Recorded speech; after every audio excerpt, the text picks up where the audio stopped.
दादी और बाबा के कमरे से फिर जोर जोर से लड़ने की आवाज़ें आने लगी थी। अम्मा ने मुझे इशारा किया।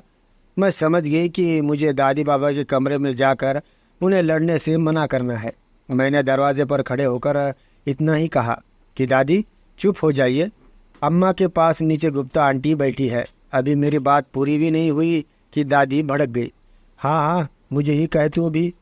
इसे कोई कुछ नहीं कहता, जो आते हैं मुझे ही चुप होने को कहता है। दादी की आवाज़ और तेज हो गई थी और बदले में बाबा उनसे भी जोर से बोलने लगे थे। इन दोनों से कुछ भी कहना बेकार था। मैं उनके कमरे का दरवाज़ा बंद करके लौट आई।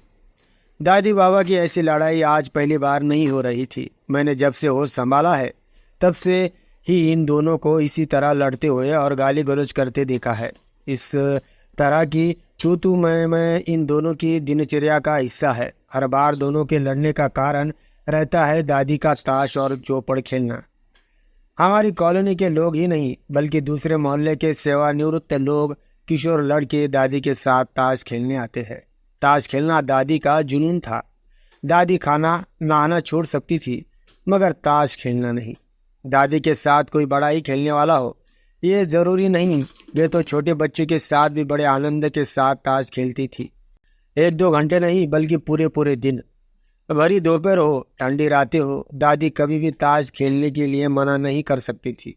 बाबा लड़ते समय दादी को जी भरकर गालियां देती परंतु दादी उन्हें सुनती और कोई प्रतिक्रिया दिए बगैर उसी तरह ताश में मग्न रहती। कई बार बहुत अधिक गुस्सा आने पर बाबा दादी के एक दो छड़ी भी टिका देते। दादी बाबा से न नाराज होती न रोती, बस एक दो गालियां बाबा को सुनाती और अपनी ताश या चौपड़ में मस्त हो जाती। एक खास बात थी, वह यह कि दोनों अक्सर लड़ते तो थे मगर एक दूसरे से अलग नहीं होना चाहते थे।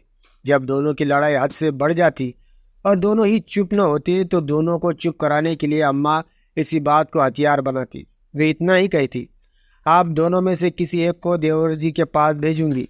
दोनों चुप हो जाते और तभी दादी बाबा से कहती, करम जले, तू कहीं रहने लायक नहीं है और न मुझे कहीं रहने लायक छोड़ेगा।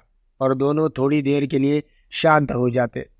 खैर, गुप्ता आंटी तो चली गई थी मगर अम्मा को आज जरा ज्यादा ही गुस्सा आ गया था। सो अम्मा ने दोनों से कहा, बस मैं अब और बर्दाश्त नहीं कर सकती।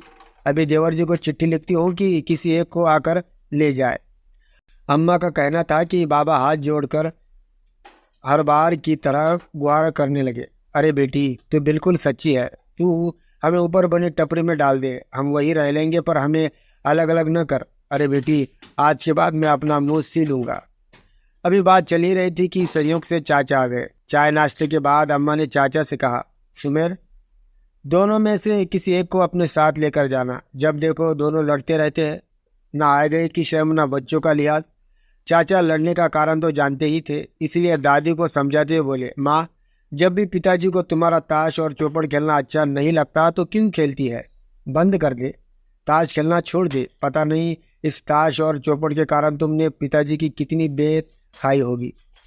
भाभी ठीक कहती है माँ, तुम चलो मेरे साथ। मेरे पास ज्यादा बड़ा मकान नहीं है, पिताजी के लिए दिक्कत हो जाएगी। माँ, तुम तो बच्चों के कमरे में मजे से रहना। आज दादी भी गुस्से में थी, एकदम हाँ बेटा ठीक है, मैं भी अब तंग आ गई हूँ, कुछ दिनों तक चैन से कटेंगे।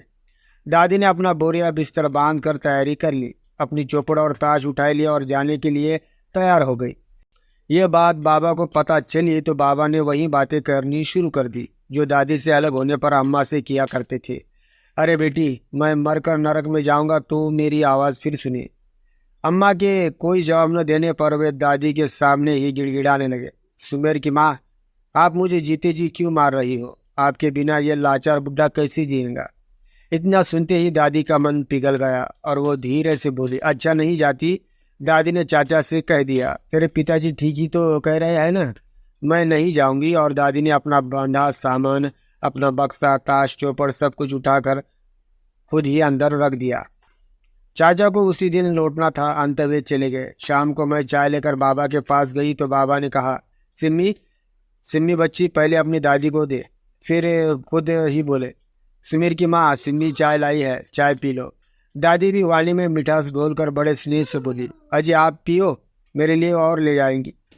एक बात और बड़ी मजेदार थी, जब अलग होने की बात होती थी तू तड़ाक से बात करने वाले मेरे बाबा और दादी आप करके बात करते थे, जो हमारे लिए मनोरंजन का साधन बन जाती थी। लेकिन ऐसे क्षण कभी कभी ही आते थे और दादी बाबा कभी कभी ही बिना लड़े झगड़े साथ बैठते थे। आज भी ऐसा ही हुआ था। यह आप और धीमा स्वर थोड़ी ही देर चला, क्योंकि पड़ोस के मेजर अंकल दादी के साथ ताश खेलने आ गए थे। बाबा की तबीयत खराब हुए कई दिन हो गए थे। दादी को विशेष मतलब नहीं था उनकी तबीयत से। एक दिन बाबा की तबीयत कुछ ज़्यादा ही खराब हो गई।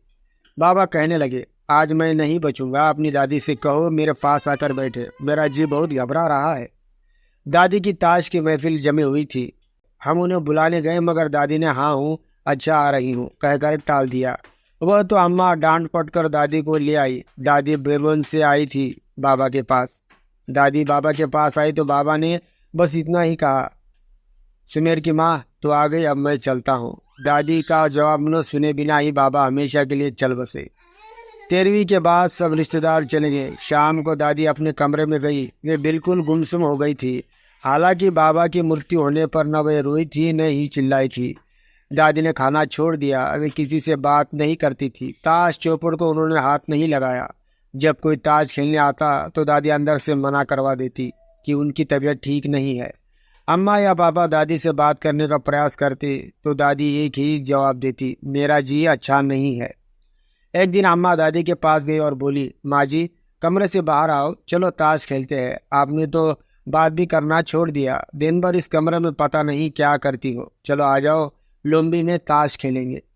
दादी की विपरीत जवाब में अम्मा ने फिर कहा, माँ जी ऐसी क्या नफरत हो गई आपको ताश से? इस ताश के पीछे आपने सारी उम्र पिताजी की गालियां और बेत खाए।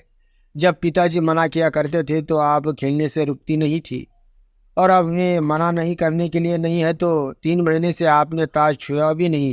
देखो आपकी चौपड़ पर कितनी धूल जम गई है। अब दादी बोली, परसों होंगे 3 महीने, मेरा उनके बिना जी नहीं लगता। सुमेर के पिताजी मुझे भी अपने पास बुला लो, मुझे नहीं जीना अब। दादी की मनोकामना पूरी हुई। बाबा के मरने के ठीक 3 महीने बाद उसी स्थिति को दादी ने प्राण त्याग दिए। यानी दादी अपने कमरे में जो गई तो 3 महीने बाद मरकर ही बाहर आई। दादी बाबा को हमने कभी प्रेम से बैठकर बातें करते नहीं देखा था, लेकिन दादी बाबा की मौत का गम नहीं सह पाई और बाबा के पीछे पीछे ही चली गई। उनके ताश चौपड़ वैसे के वैसे ही रखे हुए हैं। उम्मीद है दोस्तों आपको ये छोटी सी कहानी पसंद आई होगी। दोस्तों अगर ये कहानी आपको पसंद आए तो प्लीज़ इस वीडियो को लाइक और चैनल को सब्सक्राइब करना ना भूलें। धन्यवाद। दोस्तों ये कहानी पूरी तरह से काल्पनिक है। ये कहानी सिर्फ आपके मनोरंजन के लिए बनाई गई है।